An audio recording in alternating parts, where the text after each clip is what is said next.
সাহেব সব কাজ হয়ে গেছে, আর কোনো কাজ আছে না? এই নাও তোমার টাকা। শুক্রিয়া সাহেব আপনাকে।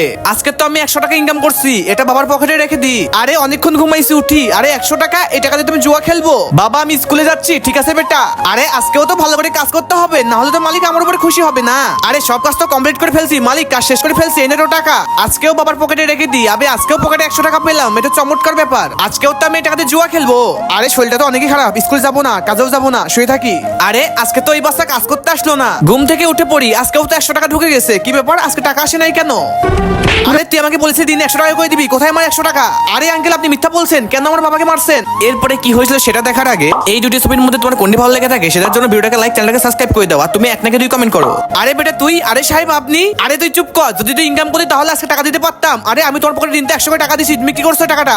আরে তোমার ছেলে তো তোমাকে সাহায্য করতেছিল, রোজ 100 করে টাকা দিচ্ছিল, আর তুমি ওই টাকা দিয়ে জুয়া খেলছিলে। আমি তোর ছেলের মুখের দিক তাকে 1 মাসের সময় দিচ্ছি, তোমার টাকা ফেরত দিবি। বেটা তুই আমাকে মাফ করে দে, আমি জুয়া খেলে সবকিছু হারিয়ে ফেলছি, আর কখনো জুয়া খেলবো না।